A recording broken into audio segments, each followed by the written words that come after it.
Olá, eu sou a Graziela Garcia, consultora aqui da área trabalhista e previdenciária da CPA, e eu vou falar um pouquinho com vocês com relação à retenção previdenciária de 11%, a apuração da base de cálculo e a possibilidade ou não de exclusão de materiais e equipamentos dessa base de cálculo.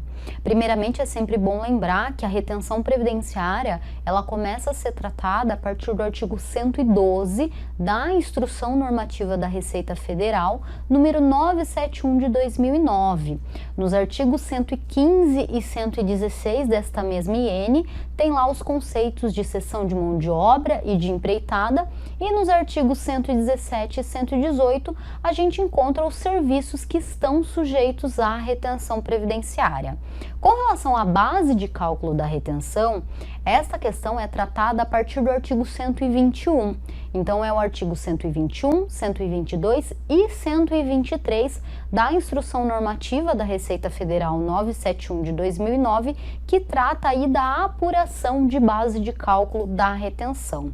E ele é separado por algumas hipóteses, né?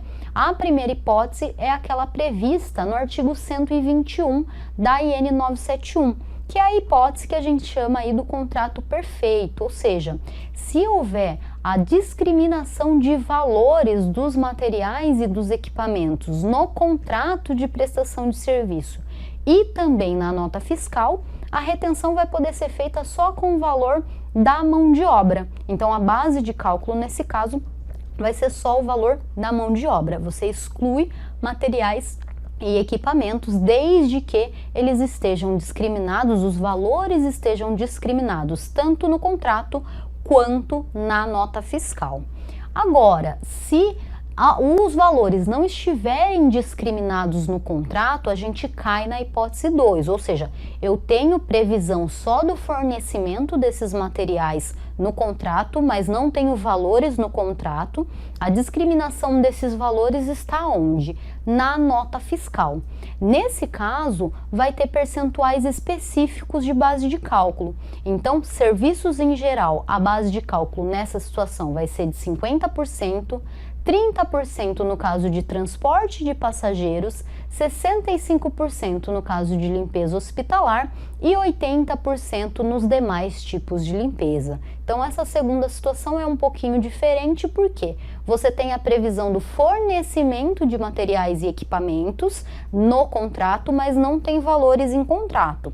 Esses valores estão discriminados na nota fiscal. E aí você aplica esses percentuais para a base de cálculo. Isso está previsto lá no artigo 122 da IN 971. Uma terceira hipótese, que é a questão do equipamento inerente, né? Quando o equipamento ele for inerente à prestação de serviço e os valores estiverem discriminados, os valores desse equipamento estiverem discriminados na nota fiscal, mesmo que não haja discriminação no contrato, desde que haja discriminação na nota fiscal, não tem no contrato, mas tem na nota fiscal, e o equipamento é inerente.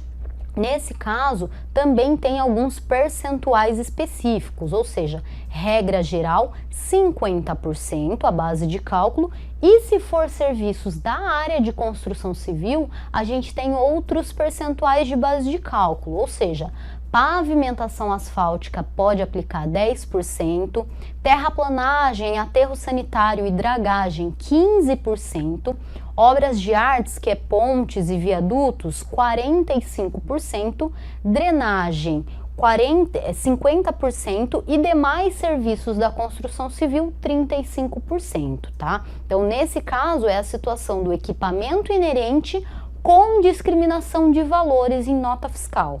Aí 50% para os serviços em gerais e para a construção civil aplica-se esses percentuais específicos.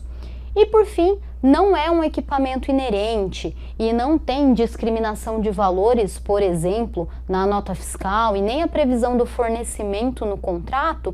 Nessa situação, a base de cálculo da retenção vai ser o valor bruto da nota. Aí não tem como excluir nenhum valor de material ou equipamento se não tiver discriminação na nota ou se não tiver previsão aí no contrato de prestação de serviço.